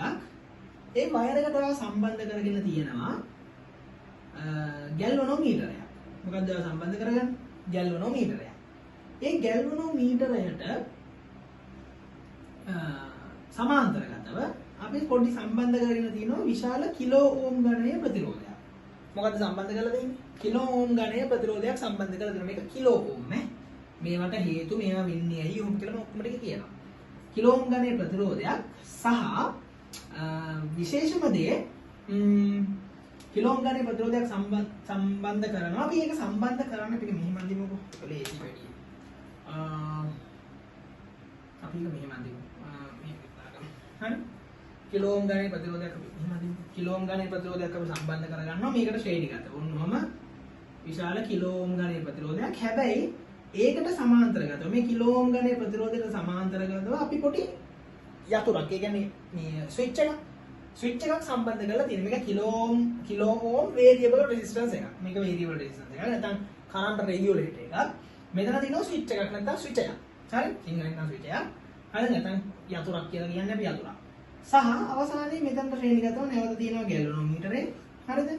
ගැල්වනෝමීටරෙන් එන ඊළඟ කම්බිය සම්බන්ධ කරලා තියෙනවා පොඩි ස්පර්ශක යතුරකට. හරිද? ස්පර්ශක යතුරකට නැත්නම් මේකට අපි කියනවා කී එක කියලා. පොඩි කී එකකට මේක හයි කරලා තියෙනවා සම්බන්ධ කරලා තියෙනවා. ඔය විදිහට තමයි මෙන්න මේ අභ්‍යන්තර මෙතන පරිපථය තියෙන්නේ. මට හේතු ඔක්කොම ටික කියන නෑ. ඊට පස්සේ මෙතන ඉඳලා මෙතනට අපි මොකද කරන්නේ? මෙතනටයි කරන්ට් එක දෙනවා. අපේ ලැබ් එකේ තියෙන මොනවා හරි බැටරියකින්. හරිද? සහ අවසානයේ අපිට මෙතනටත් ඕන නම් මොකද්ද? ධාරා නියාමකයක් පාවිච්චි කරන්න පුළුවන්. ඒක අත්‍යවශ්‍ය නැහැ. කියන්නේ ගොඩක් ලොකු කරන්ට් එකක් යනවා කියලා හිතනවා නම් අපිට මෙයා වෙනස් කරලා කරන්ට් එක අඩු කරගන්න පුළුවන්. ලොකු වැදගත්කමක් නැහැ. සහ මෙතනටත් ස්විච් එකක් මේ පරිපථය ඔන් කරගන්න. සහ අවසානයේ ඔබ ඔන්න ඔය විදිහේ පරිපථයක් තමයි මීටර් සේතුව කියලා කියන්නේ. හරි? දැන් තියෙන ප්‍රශ්නේ මේක කොහොමද දෙයනේ වැඩ කරන්නේ? මොකද්ද මේ කතාව කියලා. ඔව් බලන්නකො මෙහෙම අපි මේ තියෙන සමහර කරුණු කාරණා චුට්ටකට අමතක කරමු මේකේ ව්‍යුහය වෙන කරන විදිය පැහැදිලි කරගන්න. හරි? වැඩ කරන විදිය පැහැදිලි කරගන්න.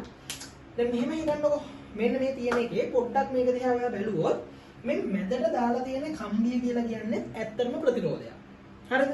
මේ මැදට දාලා තියෙන කම්බිය කියලා කියන්නේ ඇත්තටම ප්‍රතිරෝධයක්. ඔයා මේක සාමාන්‍ය සරලව අපි කතා කරොත් නොදන්නා ප්‍රතිරෝධකුයි දන්නා ප්‍රතිරෝධකුයි දාලා ඔයා කරන්නේ මේ පරිපථය ඔක්කොම ස්විච් මේ ස්විච් එක ඔන් කරලා ඒතර පරිපථය වැඩ කරනවා. මේක ගැන මම පස්සේ කියන්න ඉගෙන වද වෙන්න එපා. ඔයා මේ පරිපථය ඔන් කරලා මේ විදිහට මේක ඔක්කොම ටික හදාගෙන ඔයා කරන්නේ මේ ස්පර්ශකය ඇතුළේ තියෙන්නේ. මේ ස්පර්ශකය ඇතුළේ කම්බිය මෙහෙම තිය තැන් වලට තිය යනවා. ඒ තිය යනකොට එක මොහොතක් යනවා මේ ගැල්වනෝමීටරේ පාඨාංකය ශූන්‍ය වෙනවා. පැහැදිලිද මම කියන්නේ? මේක තිය යනකොට ඔයාලට එක මොහොතක් යනවා මේ ගැල්වනෝමීටරේ පාඨාංකය ශූන්‍ය වෙනවා. බිඳුවක් වෙනවා. ඒ බිඳුව වෙන වෙලාව කියලා කියන්නේ බලන්නකො මෙන්න මේ කොටසේ ධාරාවක් නොයන වෙලාවනේ. දැන් අපි හිතමු මේක ශූන්‍ය වෙන තැන කියලා. මේ ශූන්‍ය වෙන තැනේදී මෙතන ඉඳලා මෙතනට ධාරාවක් යන්නේ නැහැ. ඒ ධාරාවක් යන්නේ නැතිකොට චුට්ටක් ඔයාලා නිකන් මේක දිහා බැලුවොත් එහෙම ඔයාලට පේනව නේද? මෙන්න මෙතන එක ප්‍රතිරෝධයක් තියෙනවා. මෙතන එක ප්‍රතිරෝධයක් තියෙනවා. මේකෙන් ධාරාව යන්නේ නැහැ. මෙන්න මෙතන මේ කොටස එක ප්‍රතිරෝධයක් විදිහට හැසිරෙනවා. මේ කොටස එක ප්‍රතිරෝධයක් විදිහට හැසිරෙනවා.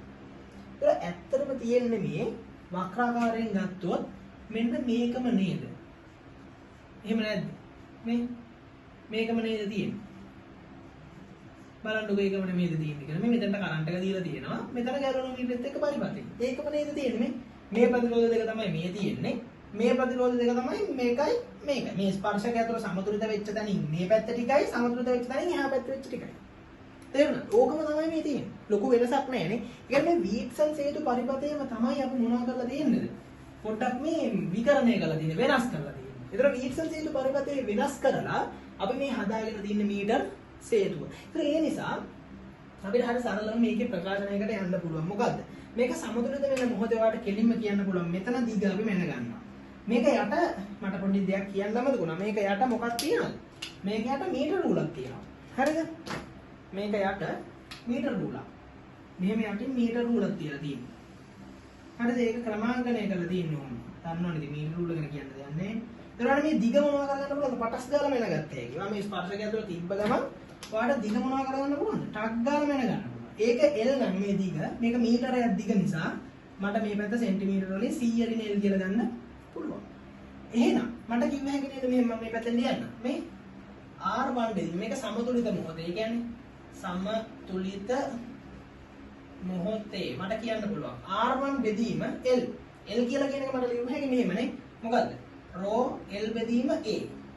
ඒ මේ ප්‍රතිරෝධය කියලා කියන එක අපිට මෙතන මේ ප්‍රතිරෝධ කොටසට රෝයල් බෙදීමේ දාගන්න පුළුවන්. එහෙනම් මේ කම්බියේ ප්‍රතිරෝධකතාවය වැඩි කිරීම කම්බියේ මේ දිග බෙදීම කම්බිය හරස් කරනවා බලන්න. මම හිතන්නේ ඒව තේරෙන්නේ නැති කියලා ලොකු දේවල් නෙමෙයි. ඊට පස්සේ මේ පැත්ත R2 බෙදීම රෝ වාරයක් 100 රිනේල් දිග බෙදීම A.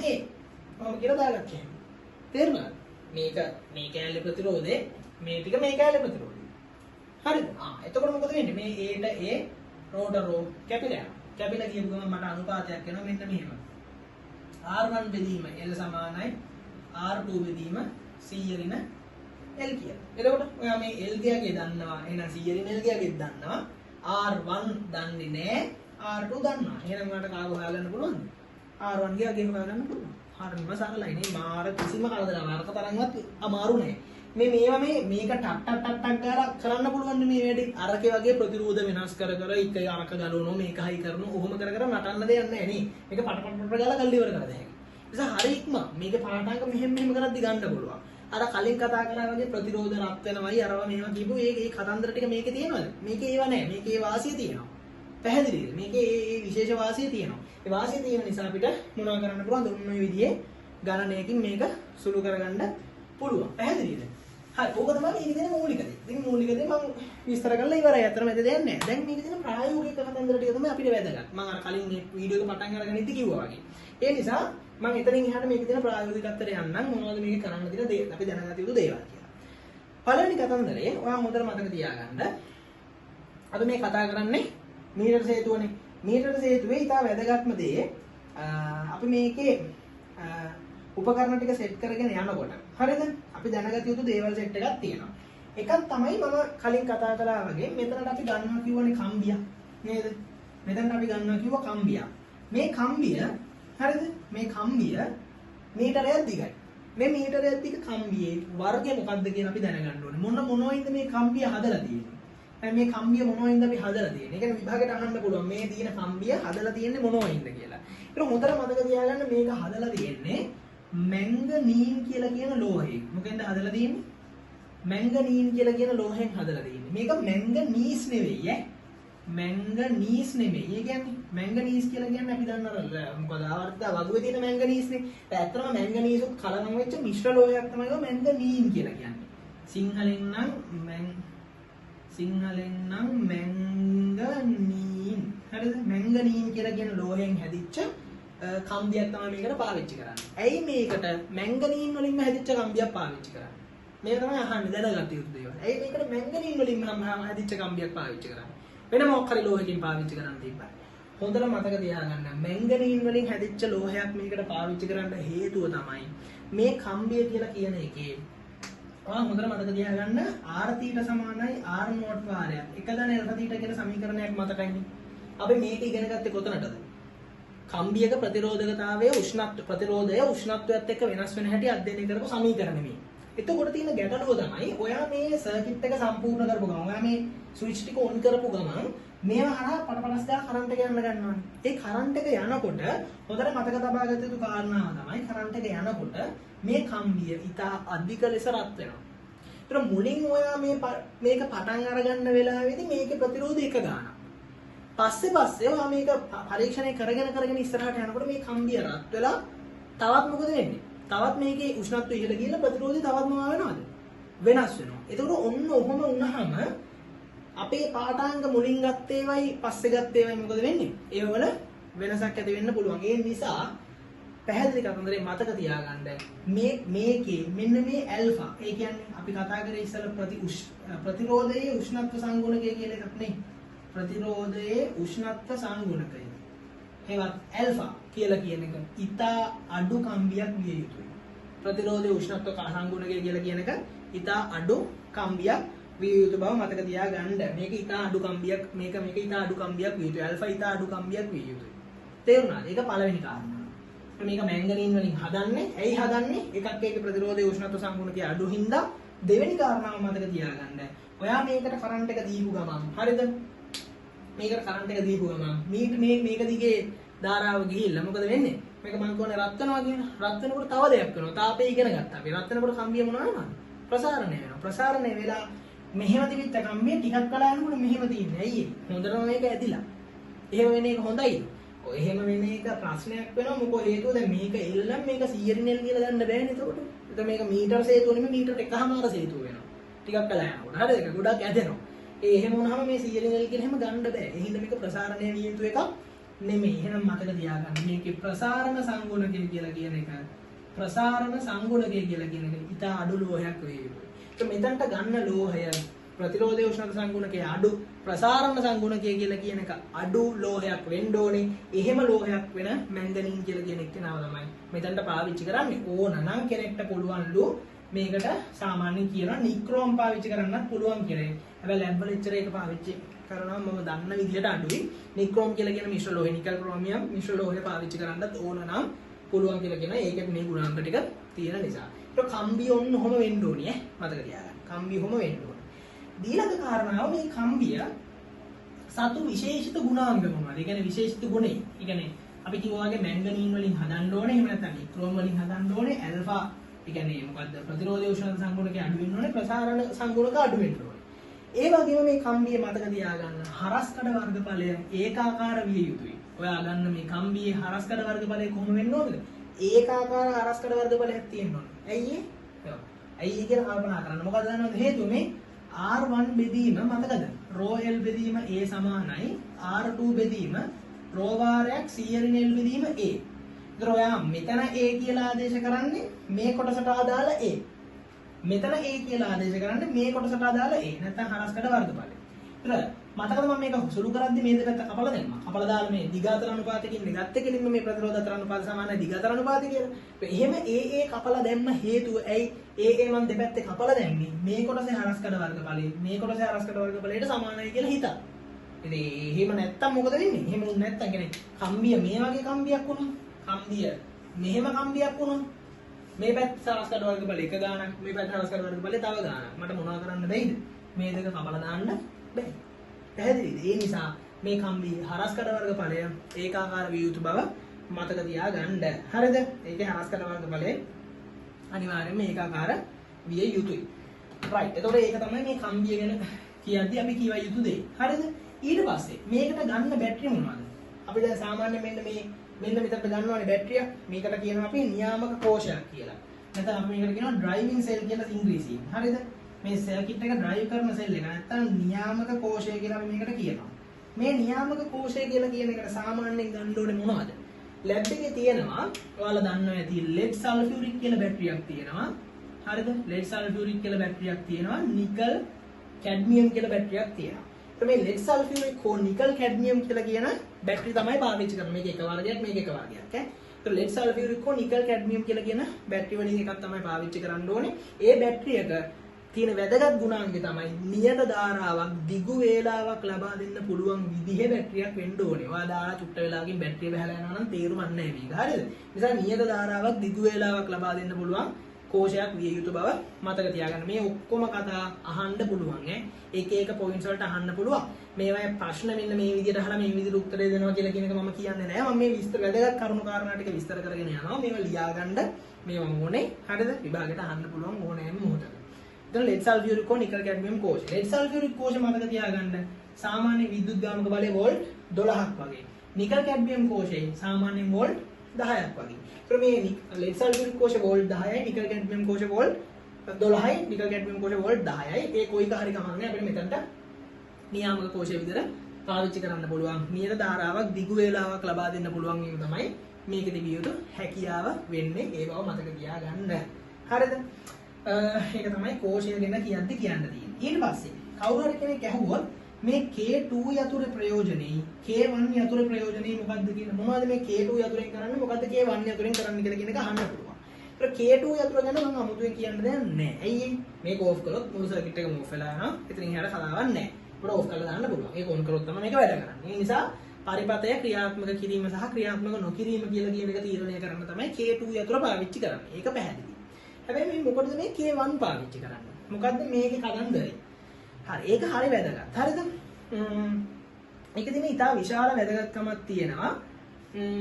අපි ඒක පොඩ්ඩක් පස්සේ කතා කරමු. මේක ටිකක් තව ටුට්ටක් ඉස්සරහට ගිහිල්ලා හරිද? K1 ඇතුළ ගැන කතා කරමු. මේක අහන්න පුළුවන් එක මම කියනවා මේක මොකක්ද නේ?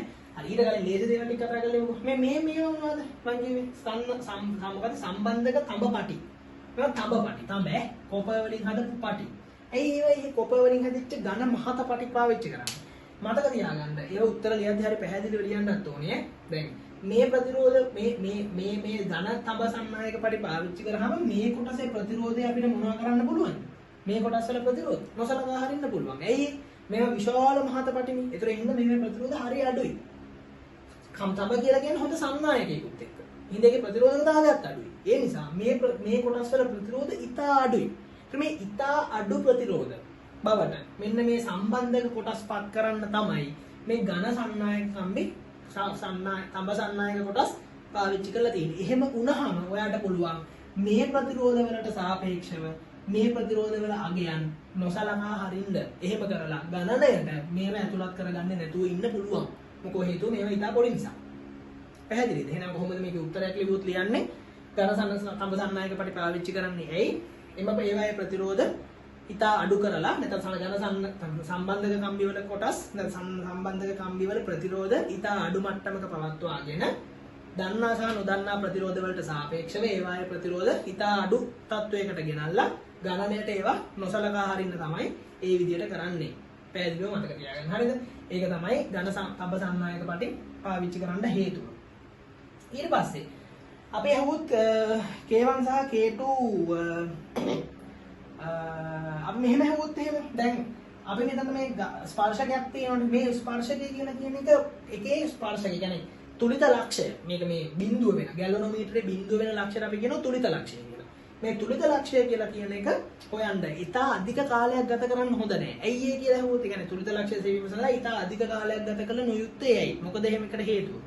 මතක තියාගන්න අර කලින් කතා කළා වගේ මේක තුලින් ධාරාව යනකොට මේකත් රත් වෙනවා. ඒතර මේ ප්‍රතිරෝධ වල අගයන් ඔයා හිතන කියන්නේ මේව වෙනස් වෙනවා. ඒ නිසා ගොඩක් වෙලා අරගන්න හොඳ නැහැ මේ ස්පර්ශකය අතුරෙන් තුලිත ලක්ෂය සොයන්න. මතක තියාගන්න. හරිද? ඉක්මනට පුළුවන් ඉක්මනට හොයන්න ඕනේ. හරි? මේක පැහැදිලි.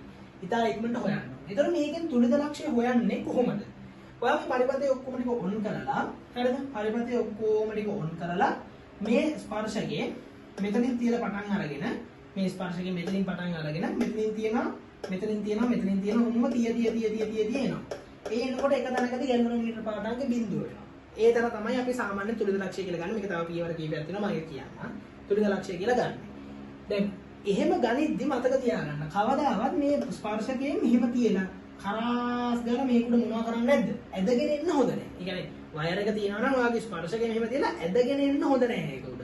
තිබ්බ ඉස්සුවා වෙන තැනකින් තිබ්බා. ආයි ඉස්සුවා වෙන තැනකින් තිබ්බා. ආයි ඉස්සුවා වෙන තැනකින් තිබ්බා. එහෙම තමයි මේ ස්පර්ශකයේ තියන්න ඕනේ මේ කම්බිය උඩ.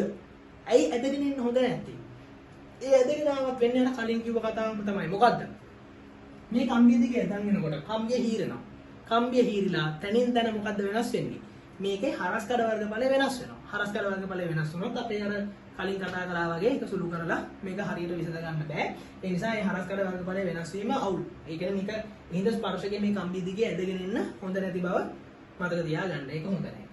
දැන් මෙහෙම අරගෙන ඇවිල්ලා අපි මේක තුලිත ලක්ෂ්‍ය හරියටම හොයන්නේ කොහොමද? මම දැන් මේක විස්තරේ කිව්වොත් අපි දැන් මෙහෙම තියාගෙන එනවනේ. ඉස්සල්ලා මතක තියාගන්න K2 ස්විච් එක අපි ඔන් කරන්න ඕනේ. ඒක කතා දෙක ගන්න. ඒක ඔන් කරලා අපි K1 ස්විච් එක ඔන් කරන්නේ නැතුව මේ විදිහට ඕපන් එකේ තියාගත්තාම සිද්ධ වෙන දේ තමයි මේ යන ධාරා මොනවා හරි යනවනම් මේ විශාල කිලෝ ඕම් ප්‍රතිරෝධය හරහා ගිහිල්ලා තමයි ගැලනෝමීටරේ හරහා එන්නේ. දැන් මෙතන මේ කිලෝ ඕම් ප්‍රතිරෝධයක් දාන එකේ අවශ්‍යතාවය තමයි ඒක ගැලනෝමීටරේ ආරක්ෂාවට අපි දාන්නේ. දැන් මොකෝ ඔයා මේක එහෙම මේ කම්බි ස්පර්ශකයේ එහෙම තියද්දි සමහර වෙලාවට හිතා ගන්න බැරි තරම් විශාල ධාරාවක් මේ ගැලනෝමීටරේ හරහා යන්න පුළුවන්. එහෙම ගියොත් ගැලනෝමීටර මයින්ද්‍රේ එකපාරයි පුරා ජොස් ගාලා පිටිලා ආයි මුකුත් කරන්න හම්බ වෙන්නේ නැහැ. මොකද හේතුව ගැලනෝමීටර කියලා කියන්නේ තා සුළු ධාරාවක් මයින්න පුළුවන් එකක්. ක්‍රියා පිටිලා යන එක ඒක එහෙම කරන්න බෑ නික හරියන්නේ. ඒකේ ආරක්ෂාවට තමයි කිලෝ ඕම් ප්‍රතිරෝධ දාන්නේ. ඒක දාපු ගමන් මොකද වෙන්නේ? අපි මොක විදිහට මේක වෙනස් කරත් මේ කිලෝ ඕම් ප්‍රතිරෝධ තියෙන හින්දා ඉතා අඩු ධාරාවක් තමයි ගැලනෝමීටර හරහා මුලින්ම යන්නේ. අපි කරන්නේ මේ ඒ හින්දා මේ ගැලනෝමී මේ ප්‍රතිරෝධය පරිපථයට අන්තර්ගත කරවන්න මෙතන මෙන්න මෙහෙම පරිපථයක් දාලා K1 කියලා කියන ස්විච් එක ඕපන් ඇරලා තමයි තියන්නේ. මේක ඕෆ් කරලා තියන්නේ. ස්විච් එක ඕෆ් කරලා. ස්විච් එක ඕෆ් කරාම මෙහෙන් ආපු කරන්ට් එක මේක දිගේ ගිහින් තමයි මෙහෙම යන්නේ. මේ කොටස යන්නේ නැහැ. පැහැදිලිද? එහෙම තියාගෙන අපි මේ ස්පර්ශකය තුළ එහෙම කරලා ඉන්න අපි තැනකින් තියලා තුලිත ලක්ෂයක් ගන්නවා. හැබැයි මේ තුලිත ලක්ෂ ගත්ත වෙලාවේ මතක තියාගන්න ඒක ඊටා නිවැරදි තුලිත ලක්ෂයක් නෙමෙයි. ඇයි ඒක ඉතින් නිවැරදි තුලිත ලක්ෂයක් නොවෙන්නේ? මොකෝ හේතුව මෙතන කිලෝ ඕම් ප්‍රතිරෝධයක් දාලානේ තියෙන්නේ. ඒ කිලෝ ඕම් ප්‍රතිරෝධය දාලා තියෙන නිසා ඔයා මේ මෙතනින් චූටි ධාරාවක් යන්න හැකියාව තිබුණත් මේ කිලෝ ඕම් ප්‍රතිරෝධය නිසා මොනවා වෙන්නේ නැද්ද? චූටි ධාරාවක් යන්න හැකියාව තිබුණත් මේ කිලෝ ඕම් ප්‍රතිරෝධය නිසා ධාරාව යන්නේ නැහැ. අයියා ලොකු ප්‍රතිරෝධයක්. ඒ ඔයා මෙතනට ගෙනාවින් පස්සේ ඊතා සංවේදී තුලිත ලක්ෂය ගන්න නම් ඊතා නිවැරදිව තුලිත ලක්ෂය ගන්න නම් ඔයා කරන්න ඕනේ මේ ස්විච් එක වහන්න. දැන් මොකද වෙන්නේ? දැන් මෙහෙන් ආපු කරන්ට් එක මෙතනට ඇවිල්ලා බලනවා අප්පා මෙහෙන් යන්න ලොකු ප්‍රතිරෝධයක් තියෙනවා. මෙතන ස්විච් එක වහලා මේක ගේමක් නැති පාරක් හයිවේ එකක්. ඒ කියන්නේ ප්‍රතිරෝධය ඉතා අඩු පාරක්. ඒ හින්දා එයා යනවා මේක දිගේ. මේ නැත්තම් වෙන විදිහකින් කියනවා නම් මේ දෙපැත්තේ විභව සමාන හින්දා මේ ප්‍රතිරෝධය පරිපතෙන් අයින් වෙනවා. මේ ස්විච් එක වහපු ගමන් මේ කිලෝ ඕම් ප්‍රතිරෝධය පරිපතෙන් අයින් වෙනවා. ධාරාව යනවා මේක දිගේ. එතකොට මොකද වෙන්නේ? ඉතා චූටි ධාරාවක් දැන් යනවා මේක හරහා. එතකොට ඔයාලට ඔක ලස්සනට වෙන්න පුළුවන් මෙහෙම දැන් පෙන්නුවොත් මෙහෙමයි වෙන්නේ. දැන් ඔයා හිතන්නකෝ ගැලනෝමීටරේ මෙහෙම තියෙනවා කියලා. මෙතන මෙහෙම ගැලනෝමීටරේ මෙතන මැද බිඳුව. මෙතන ගැලනෝමීටරේ මෙතන මැද බිඳුව. ඒත් ඔයා දැන් මේක මේ ස්විච් එක මුල් අවස්ථාවේ තියලා මේ ස්පර්ශකය ඇතුළ එහෙම ගෙනිච්ච කියලා කියන්නේ ගැලනෝමීටරේ මේ පාඨාංගය ඔහම බිඳුවට ආවා. හරිද? හැබැයි මේ බිඳුව ඇත්ත බිඳුව නෙමෙයි. හරිම බිඳුව නෙමෙයි මම කිව්වේ. හරිම බිඳුව නෙමෙයි. මොකද චූඩි ධාරාවක් යන්න පුළුවන්. ඔයා දැන් ඔහොම තියාගෙන මෙහෙම තියාගෙනම ටක් ගන්න ස්විච් එක වහනවා. ඔන් කරනවා. කරපු ගමන් මේ ප්‍රතිරෝධය අයින් වෙලා යනවා. අයින් වෙලා ගියපු ගමන් ඔයා හොඳට මේ ප්‍රැක්ටිකල් එක කරලා තියෙනවා නම් කරොත් ඉස්සරහට බලන්න. මේක වහපු ගමන් මොකද වෙන්නේ? ගැලනෝමීටරේ කට්ට ආයෙ චුට්ටක් පයින්නවා මෙහෙට. හෝල් අනිත් පැත්තට. කොහේ හරි ගමන්නේ. එක පැත්තකට පයින්නවා. ඒ කියන්නේ ඒක අර හරිම තැන නෙමෙයි චුට්ටක් එහා මෙහා වෙනවා. ඊට පස්සේ මේක වහගෙන ආයෙ ස්පර්ශකය ඇතුලේ ළඟම චුට්ටක් එහා මෙහා කරලා ආපහු මේ කට්ට මෙහෙම අරන් එනවා බිඳුවට. අන්න ඔයාගේ හරිම තුලින්ද ලක්ෂ්‍ය. පැහැදිලිද මම මේ කියන කතාව? අන්න ඒ විදිහට තමයි මේ K1 ස්විච් එක පාවිච්චි කරන්නේ. ඒක ඕක ලියන භාෂාවෙන් ලියන විදිහ චුට්ටක් හිතෙන් හදලා ලියා ගන්න. හරිද? ටිකක් දිගට ලියන්න වෙනවා. මේ සරල කතන්දරේ ස්විච් එක මොකද කරන්නේ? අපි ස්විච් එක වසා නේද? ස්විච් එක සිංහලෙන් නම් මේක සිංහලෙන් ස්විච් එක වහනවා කියලා කියන්නේ ඉංග්‍රීසියෙන් on කියලා කියන එක. ඒක ස්විච් එක අපි ඇරලා නැත්තම් ඕපන් කරලා නැත්තම් ඕෆ් කරලා හරිද? ස්විච් එක ඕෆ් කරලා අපි මොකද කරන්නේ? ස්විච් එක ඕෆ් කර ආසන්න තුලිත ලක්ෂ්‍ය ලබා ගන්නවා. ඊන්පස්සේ මොකද කරන්නේ? ස්විච් එක ඔන් කරලා ඊට ආසන්න වේදී තුලිත ලක්ෂ්‍ය ලබා ගන්නවා. ඒ ස්විච් එක ඔන් කරාම සිද්ධ වෙන්නේ මේ කිලෝ ඕම් ප්‍රතිරෝධය පරිපතෙන් ඉවත් වෙන එක. පැහැදිලිද? එහෙම ඉවත් කළා අපිට මේකේ ඊට ආසන්න වේදී තුලිත ලක්ෂ්‍ය ලබා ගන්න පුළුවන් බව මතක තියාගන්න. ඒතර ඔන්න ඕකයි K2 සහ K1 කියලා කියන ස්විච් වල වැදගත්කම. කවුරු හරි කෙනෙක් ඇහුවොත් ඇයි මේ කිලෝ ඕම් ප්‍රතිරෝධයක් දාලා තියෙන්නේ කියලා මේක දාන්නේ මේ ගැලනෝමීටරේ ආරක්ෂාවට. ගැලනෝමීටරේ බේර ගන්න. නැත්තම් ගැලනෝමීටරේ පිච්චෙන්න පුළුවන් අපි එහා මෙහා ඕක එහෙම අරගෙන යනකොට ගැලනෝමීටරේ ඉවරයක් වෙයි. හරිද? එහෙම කරගන්න තමයි පාවිච්චි කරන්නේ. හරි? රයිට්. එතකොට අපි දැන් කොහොමද දැනගන්නේ මේ මැද අනිවාර්යෙන් තුලිත ලක්ෂයක් තියෙයි කියලා? මැද තුලිත ලක්ෂයක් තියෙනවාමයි කියලා දැනගන්නේ කොහොමද? ඒක කරන්නේ මෙහෙමයි. දැන් සමහර වෙලාවට අපි මේ පරිපත ඇමිනුවත් අපිට මැද තුලිත ලක්ෂයක් නොලැබෙන්න පුළුවන්. මැද මේ හරිය තුලිත කොච්චර මේක ගෙනිච්චත් ගැලනෝමීටරේ උත්ක්‍රමණයක් තියෙනවා. ගැලනෝමීටරේ කොහෙට හරි යනවා. බිඳුවට එන්නෙම නැහැ. ඒ එන්නේ නැත්තේ මොකක් හරි ප්‍රශ්නයක් තියෙනවා. ඒ ප්‍රශ්නේ මොකක්ද කියලා කියන එක අපි පස්සේ කතා කරමු. ප්‍රශ්නයක් තියෙනවා. ඒ හින්දා එහෙම වෙන්නේ නැහැ. ඒ නිසා අපි කරන්නේ ගැලනෝමීටරේ මේක අපි පරිපතේ අමුණපු ගමන් ඉස්සෙල්ලා කරන්නේ මේ ස්පර්ශකය අතර මෙතනින් තියෙනවා. හරිද? ඒ කෙලවර නම් මේ ඒ කෙලවරෙන් තියෙනවා. ඊළඟට ඔයා ස්පර්ශකය යතුරු දැන් මේ වැති කෙලවරෙන් තිබ්බ ගමන් ඔයාලට පේන්නේ ගැලනෝමීටරේ දැන් මෙතන මැදනේ බිඳුව. ගැලනෝමීටරේ මෙතන මැද බිඳුව. ගැලනෝමීටරේ කට්ට එක පැත්තකට උත්ක්‍රමණය වෙනවා. දැන් මෙතනට ගෙනහම ගමන් ගැලනෝමීටරේ කට්ට මේ පැත්තට ගියා. ඊපස්සේ එහෙම අරගෙන මේ පැත්ත කියන කොනින් තියෙනවා ස්පර්ශකය අතර. තිබ්බ ගමන් ගැලනෝමීටරේ කට්ට මේ බිඳුව පාස් කරන් අනිත් පැත්තට ගියොත් අනිවාර්යෙන් මේ මැද කොහේ හරි තැනක බිඳුවට එනවාමයි. මම කියන එක තේරුණාද? මෙතනින් තිබ්බහම ගැලනෝමීටරේ කට්ට මේ පැත්තට ගියා. මෙතනින් තිබ්බහම ගැලනෝමීටරේ කට්ට අනිත් පැත්තට යනවා. මැදේ බිඳුව තියෙන්නේ. ඒක පාස් කරන් ගියා කියලා කියන්නේ මේ ඉතුරු මැද කොහේ හරි තැනක බිඳුවට එනවාමයි. ඒක තමයි කතාව. සමහර වෙලාවට ඔයා හිතලා දැන් කවුරු හරි කෙනෙක් ඇහුවොත් එහෙම කොහොමද මේක මැද බිඳුව මේක පරීක්ෂණය කරන්න කලින් තුලිත ලක්ෂයක් ලැබෙනවාමයි කියලා කියන එක තහවුරු කරන්නේ කොහොමද කියලා ඇහුවොත් කියන්න තියෙන්නේ ලක්ෂ දෙක දාගත්තා ඒ කෙලවරට ස්පර්ශකය අතුරු ආරම්භයේදී තියෙන ලබනවා ඊට පස්සේ D කෙලවරට ඉන්පසු තියෙනවා ඒ දෙපැත්තේදී සිදු කරන උත්ක්‍රමන බිඳුව හරහා යන උත්ක්‍රමන නම් අනිවාර්යයෙන් මොකද වෙන්නේ මැදදී මේකේ ශූන්‍යයක් ලැබෙනවා ඔන්න ඔය කතාව තමයි ලියන්න තියෙන්නේ ඒක ඔන්න ඔය විදිහට තමයි මේකේ අපි මේක කරගෙන යද්දී තුලිත ලක්ෂයක් ලැබෙයිද නැද්ද කියලා එක තහවුරු කරගන්නේ හරි තව කතාන්දර ගොඩක් තියෙනවා කියන්න හරිද ඔක්කොම ටික කියලා ඉවරුනේ නැහැ. තව මේකේ විස්තර කරන්න දේවල් තියෙනවා. මම ඒකයි කිව්වේ මේක මේ වීඩියෝ එක දැන් පැයකටත් වඩා තව දික් වුණොත් එහෙම ඔයගොල්ලන්ට එකපාර ඔක දෙයට ප්‍රශ්නයි අරම මේ ඔක්කොමත් එක බලන්නත් බෑ. ඒ නිසා අපි ඊටු ටික මේක ඊළඟ විස්තරය අපි ඊළඟ දවසේ කතා කරමු. මේකේ තවත් තියෙනවා තව කිව යුතු දේවල් සෙට් එකක් තව වගේ ගොඩාක් තියෙනවා. ඒ ටිකත් එක්ක ඔක්කොම ටික අපි මේ ඊළඟ වීඩියෝ එකෙන් කරලා කතා කරමු සහ විභවමාන මීටත් වැඩි තව තියෙනවා. මීටත් වැඩි චුට්ටක් දිගයි. හරිද? හැබැයි ඕවල මම මේ කියන මට්ටමේ මේ කරුණු දැනගන්න ඕනේ ඒවා දන්නේ නැතුව මට හිතෙන්නේ තේරුමක් නැහැ මේක දැනගත්ත කියලා. මොකෝ හේතුව මේ කරුණු කාරණා ටික අනිවාර්යෙන් විභාග වලදී අහනවා. ඒවා තමයි ප්‍රායෝගික කාරණා. ඒ ප්‍රායෝගික කාරණා අත්‍යවශ්‍යයෙන්ම වැදගත්. හරි. එහෙනම් වීඩියෝ එක බලුවෙන් පස්සේ මේ අනිතරත් බලන්න, ෂෙයා කරන්න, මේ ලයික් කරන්න පුළුවන් නම් කමෙන්ට් සෙක්ෂන් එකේ මොකක් හරි කමෙන්ට් එකක් දාන්න. අපි විභවමානය සහ මේ මීටර සේතු ඉතුරු ටික තව ඉවර නෑ මේක තව ගොඩක් තියෙනවා.